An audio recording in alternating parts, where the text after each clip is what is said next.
The garage had been in operation for years, and Tom, the manager, was a seasoned veteran. He knew the ins and outs of the business better than anyone, or so he thought. Tom had been working at Lee Auto Repairs for nearly a decade, climbing the ranks from an entry-level mechanic to a position of power as the manager of one of the busiest garages. It was a hard-earned title, and Tom prided himself on the control he had over the shop. When Jordan Lee inherited the business from his father, Tom initially thought little of it. David Lee had been a fair boss, tough but rewarding to his employees. Tom had seen enough changes over the years to know that things weren't always going to stay the same. But this change, it felt different. Jordan, the new CEO, was young, ambitious, and to Tom, a bit too eager to prove himself. He hadn't grown up in the business like David. Jordan wasn't part of the old school, and Tom could already tell that the younger CEO didn't fully understand what it took to run a garage. Jordan's arrival sparked tension. Tom, for the first time in years, started to feel like his position was under threat. The first signs of change came when Jordan started making minor adjustments. He pushed for more efficiency, demanded better customer service, and, worst of all to Tom, began introducing new systems to track employee performance. To Tom, these were unnecessary distractions. The garage had been running fine for years, without all this corporate red tape. Jordan's desire to introduce order and structure felt like a personal affront. After all, Tom had been running things his way for years, and things were moving just fine, at least for him. The company was profitable, customers were coming in, and he made sure to turn a blind eye to any issues. Tom had learned how to navigate the system over the years, and with that knowledge came the ability to exploit it. While Jordan might have been focused on operational efficiency, Tom had found his own way of ensuring that the money kept rolling in. He knew the suppliers, the contractors, and the workers who could cut corners, and he had worked out deals that allowed him to pocket a little extra on the side. But it wasn't just about the side deals. Tom had also begun skimming from the company's profits. Supplies were being over-ordered, and parts that were never used were being sold off.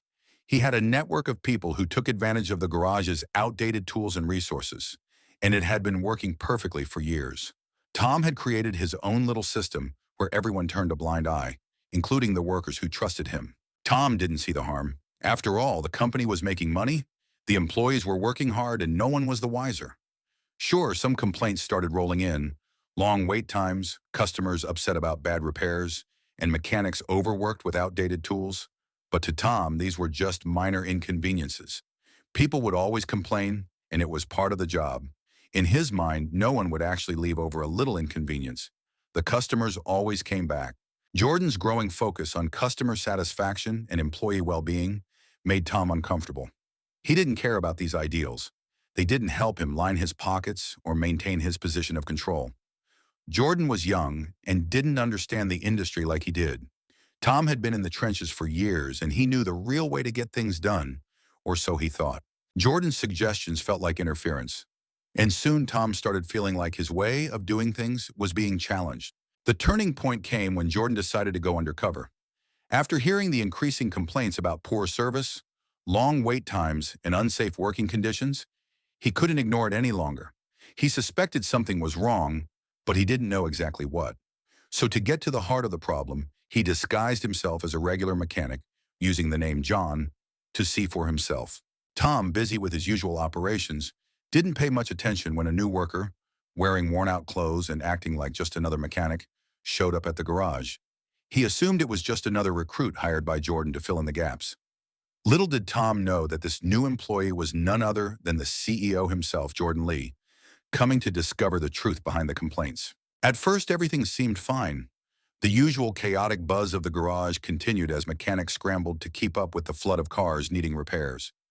Lisa, a mechanic who had been struggling with broken tools and overworked schedules, greeted the new guy, John, and showed him around. Tom, overhearing their conversation, made no effort to step in and provide guidance. He wasn't interested in micromanaging anyone. The garage had always run on autopilot. However, as the day went on, John began to notice the cracks in the system. He saw the broken tools, the underappreciated staff, and the unsafe working conditions. The atmosphere was tense and unprofessional. Tom's rude attitude toward the workers and the lack of proper equipment were clear signs that things were falling apart. But Tom had learned how to survive in this environment. He had turned the other way when employees asked for better tools, claiming they had to make do with what they had. It wasn't his problem. But soon Jordan's frustrations grew. As the day wore on, he realized just how deep the issues ran. The tools were not only dangerous, but also outdated, and employees were working without the proper safety equipment. He witnessed Tom yelling at a mechanic for taking a water break, the mechanic visibly exhausted. Customers waited for hours without updates, and there was no system in place to ensure effective service. Jordan could see that Tom's way of doing business had gone from strategic to exploitative. It wasn't just the tools or the customers. It was the culture that Tom had built. Tom had created a toxic environment where employees were overworked, undervalued, and afraid to speak up. Jordan could see it in the mechanic's eyes. The workers had become robots, simply going through the motions without any pride in their work. By the end of the day, Jordan's frustration was palpable. He could feel the weight of the company on his shoulders, and he knew what needed to be done. This wasn't just about poor customer service anymore. It was about people's lives and livelihoods. He had to act quickly, and that meant making changes that would affect the future of Lee Auto Repairs forever. Jordan knew that the first step in fixing things would have to involve addressing Tom. But he wasn't ready to reveal his identity just yet. He had to see how deep the corruption went. Little did Tom know the real CEO had been standing right under his nose the entire time, quietly observing every mistake. The next day, Jordan returned to the garage, still operating under the guise of John. He knew he had to gather more information before making any decisions. As he watched the mechanics work, it became increasingly clear that the garage had been operating at a level far below what it should have been. The workers, though talented, were being held back by the poor working conditions, outdated equipment, and a lack of leadership from Tom. Jordan's observations only deepened his concerns. He watched as Lisa, one of the lead mechanics, struggled with an old, broken tool while working under the hood of a sedan. Her hands were covered in grease, her knuckles scraped raw. The ratchet wrench she was using was cracked, barely held together with duct tape. Jordan felt a knot in his stomach. It wasn't just bad for business, it was dangerous. The tools she was using were not only inefficient, but also unsafe, and Lisa seemed completely used to it. "Hey, can I help?" Jordan asked, offering to hold the light for her as she worked. She wiped sweat from her forehead and glanced up. "You're the new guy, right?" "I'm Lisa." "Sure, hold the light right there." As Jordan watched her work, he could see how exhausted she looked. She was pushing herself, trying to get through the day. But the tools and equipment she had to work with weren't just inadequate. They were downright hazardous. It made him furious, but he remained silent for now, wanting to learn as much as he could without blowing his cover. He gently asked, "These tools, they seem pretty worn out. Have you asked management for replacements?" Lisa let out a tired laugh. "Yeah, I've put in requests for months. I keep getting told the same thing. Make do with what you've got. But it's getting to the point where I don't feel safe using them. I'm not the only one either. A lot of us are working with broken equipment, but no one does anything about it." Jordan's frustration grew. He was shocked at the level of neglect in his own company. How could anyone let this happen? This wasn't just poor management. It was a blatant disregard for the safety and well-being of the employees. He felt a deep sense of guilt for letting it go unnoticed for so long. As the day went on, Jordan continued his undercover observations. He witnessed Tom, the manager, yell at a mechanic for asking to take a water break. The mechanic, a young guy named Tyler, looked exhausted and on the verge of collapse. Yet Tom didn't show any concern. "You're not here to take breaks," Tom barked. "Get back to work." Jordan could see how the workers were constantly on edge. They were terrified of Tom. The atmosphere in the garage was tense, as if no one dared speak up about their grievances for fear of being reprimanded or fired. The employees were afraid to voice their concerns, knowing that Tom had the power to shut them down. The constant pressure had created a toxic work environment where everyone just followed orders, without a sense of ownership or pride in their work. Later, Jordan observed a customer who had been waiting for over an hour to get an update on their car. Tom ignored the customer, even as they approached the front desk and asked for assistance. Jordan watched as Tom snapped at the customer and dismissed them rudely. "You can wait your turn like everyone else," he said, his voice dripping with arrogance. The customer, frustrated and upset, walked out of the garage without so much as a thank you. Jordan was disgusted. This wasn't just poor service. It was outright disrespect.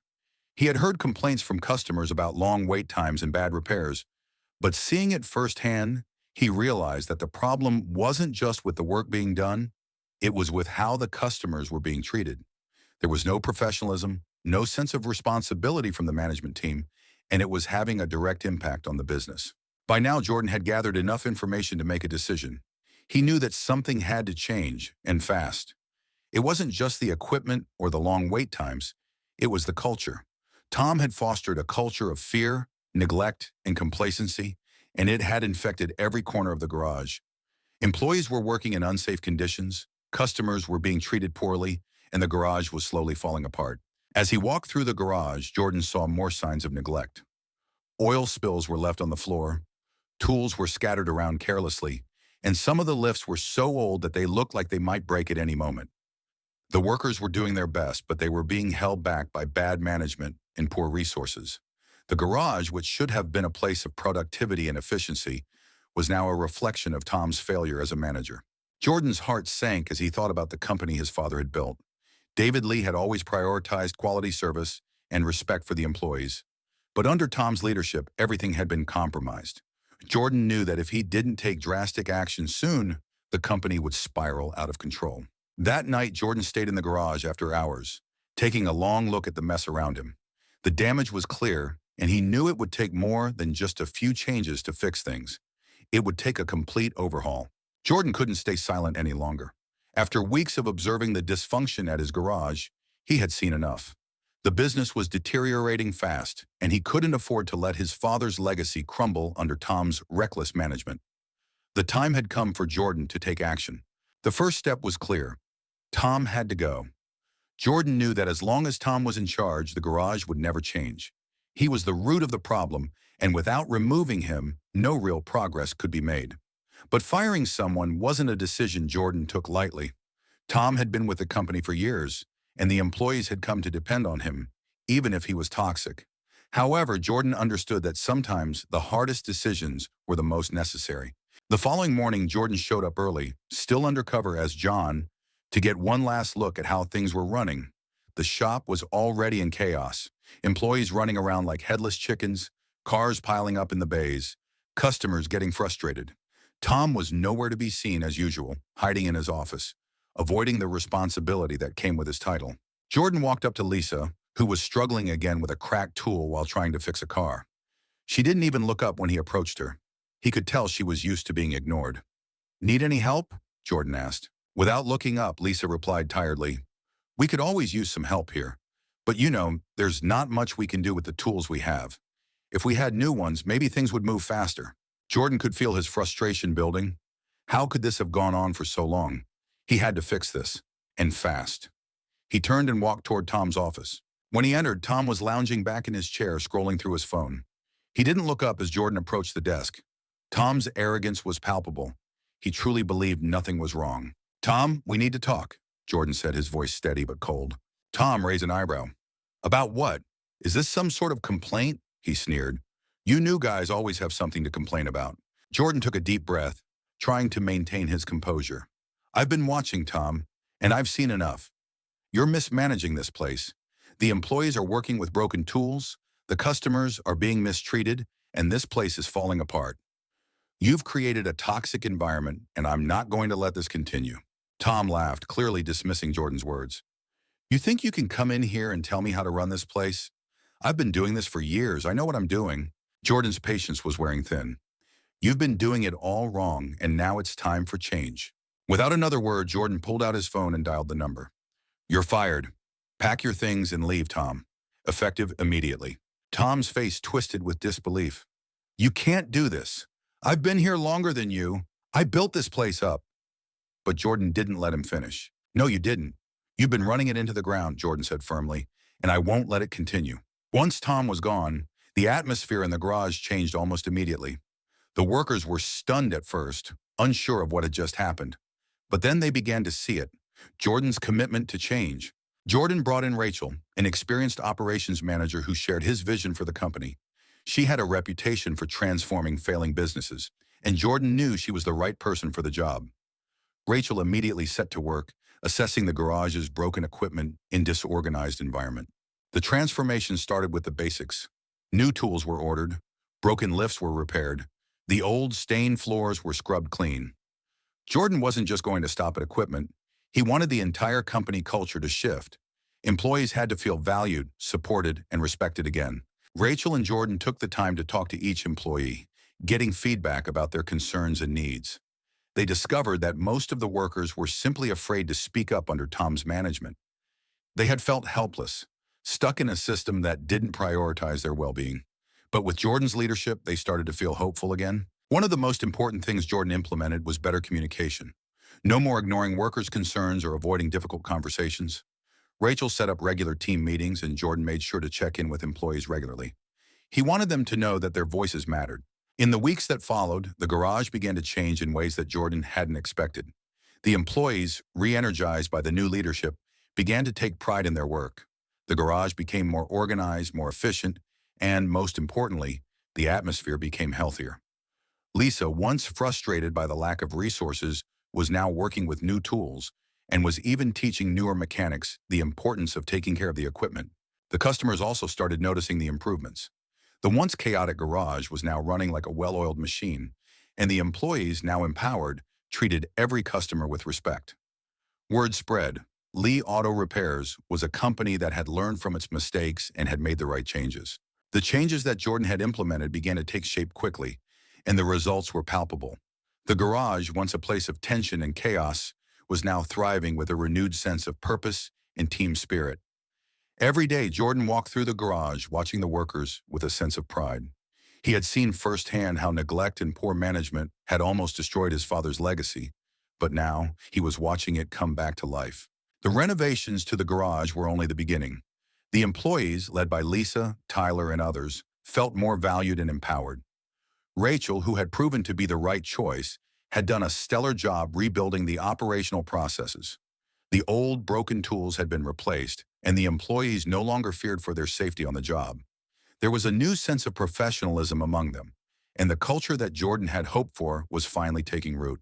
Jordan spent time with each worker, ensuring that no one was left behind.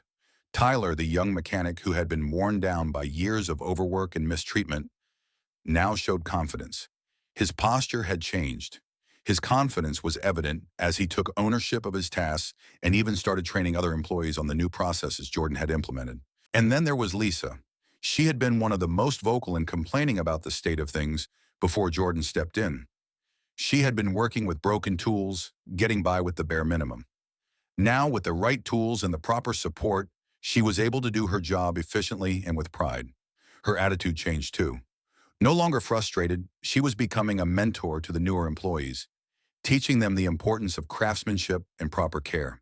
But perhaps the most significant change was the culture shift. The employees now felt like they were part of something bigger than just a paycheck. They understood that their contributions mattered. The new leadership had created an environment where respect was paramount, and the workers could see the value of their work. As the internal transformation took place, the customers began to notice the change. There were fewer complaints, and the complaints that did come in were handled promptly and professionally. Jordan personally made it a point to visit each customer who had a negative experience and make things right. He was no longer just a CEO who sat in an office. He was engaged, present, and focused on customer satisfaction. Gradually, the garage gained a reputation for quality and customer care. Word began to spread, and the steady stream of customers turned into a flood. New customers started coming in because they had heard about the improvements, and loyal customers returned, praising the newfound professionalism and respect that the employees now exhibited. Jordan noticed a difference in the mood at the counter as well. Customers were no longer waiting for long periods, and when they did have to wait, the staff was friendly and offered updates. The receptionists, once ignored and overworked, now had a clear role and were well supported. They greeted customers with a genuine smile, and their efficiency was through the roof. Jordan wasn't naive enough to think that the job was finished. He knew that true transformation didn't happen overnight. That's why he decided to keep a close eye on all of his garages, ensuring that the changes he had made were sustained and built upon. Quality assurance checks were scheduled regularly, and Jordan personally conducted follow-ups with both employees and customers to gather feedback. Jordan also recognized the importance of leadership continuity. The new management team, especially Rachel, had done wonders, but he was committed to ensuring they received the support they needed to thrive. Ongoing training became a core component of the company's culture, and Jordan began focusing on employee development, not just for new hires, but for the entire workforce. Lisa and Tyler were perfect examples of this.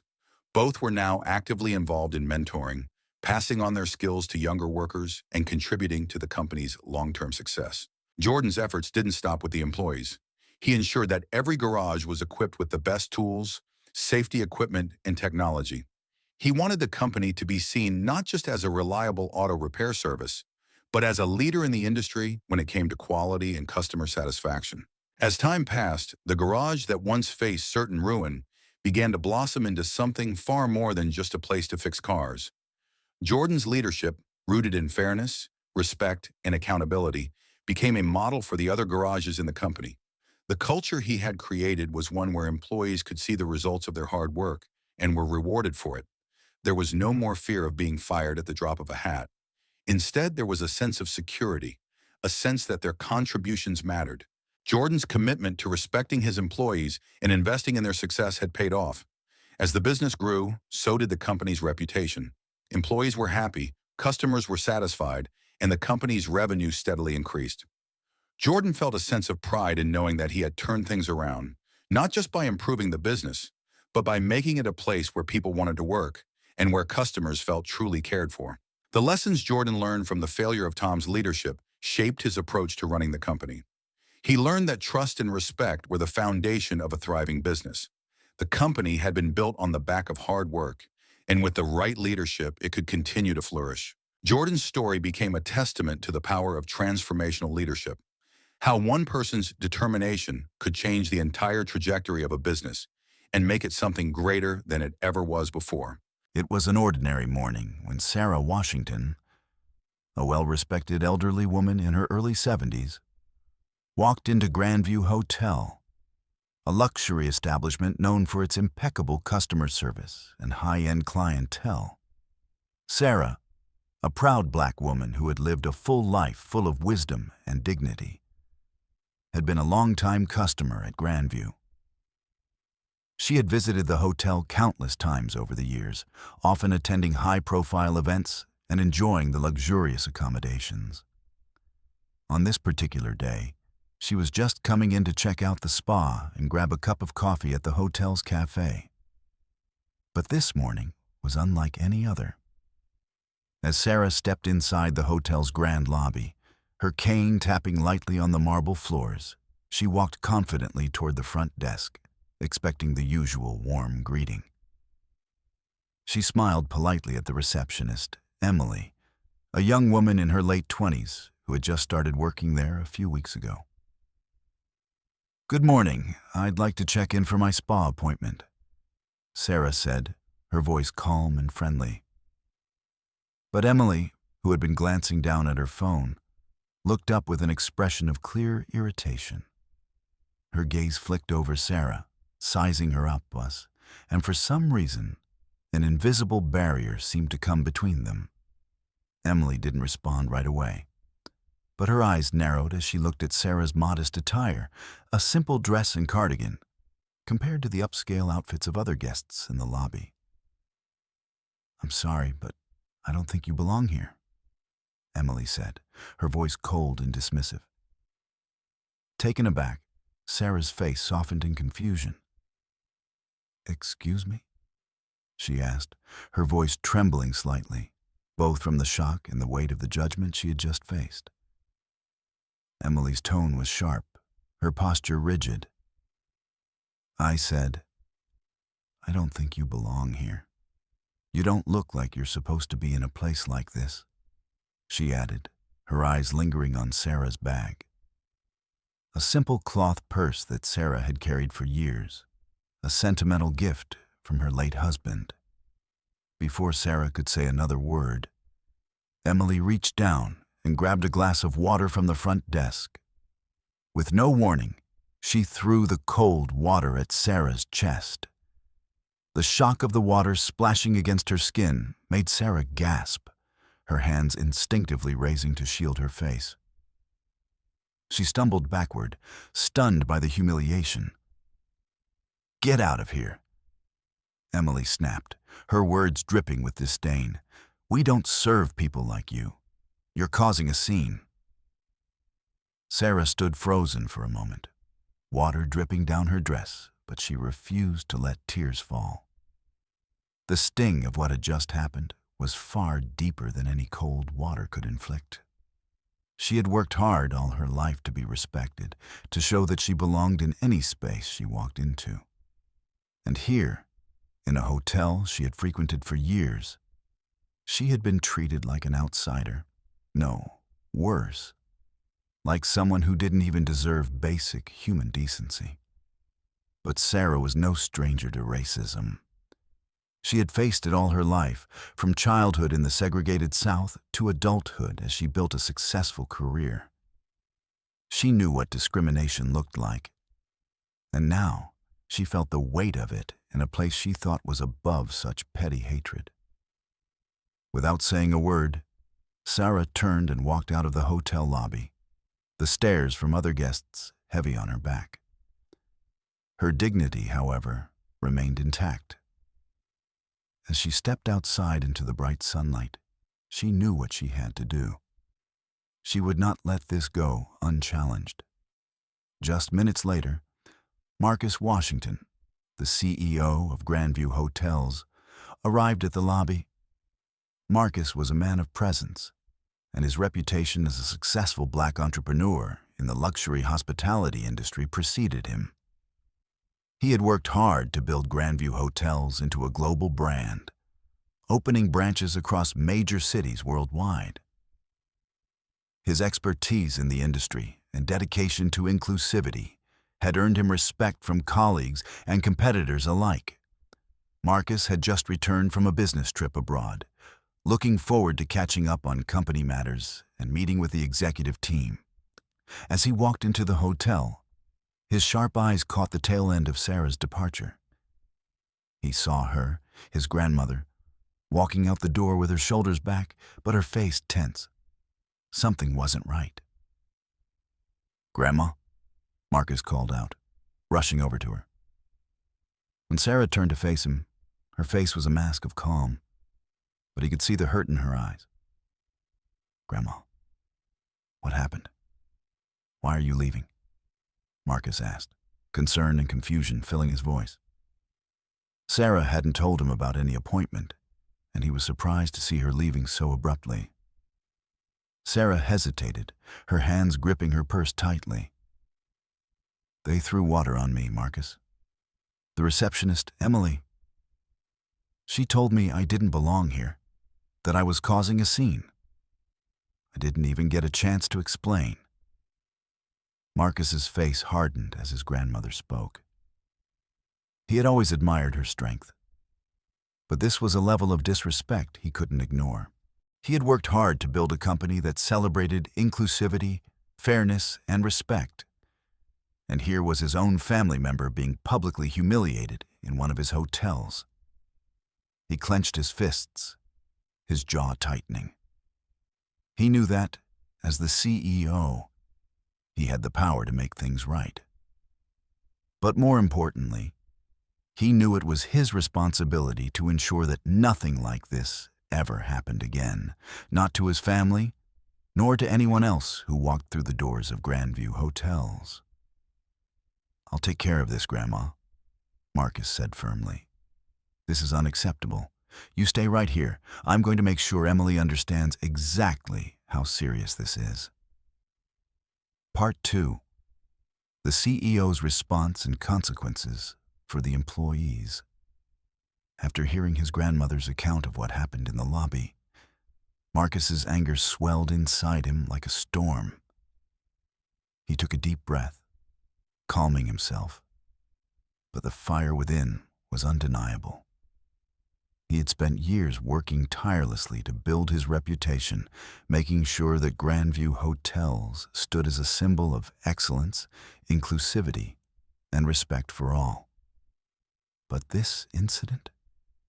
It was a slap in the face to everything he had worked for, and to the values his company was supposed to represent. He turned to Sarah, his voice tight with determination. "Grandma, I promise you this won't stand. I'll fix this." Marcus marched back into the hotel lobby, his eyes scanning the area. The scene was much quieter now. The other guests had gone about their business, perhaps unaware of the dramatic event that had just unfolded. Emily was still behind the counter, scrolling through her phone, seemingly oblivious to the fact that the CEO of the hotel chain was about to confront her. Marcus approached the front desk, his presence commanding attention. Emily didn't notice him at first, but when he cleared his throat sharply, she looked up, her face instantly pale. "Oh, Mr. Washington? I didn't see you there."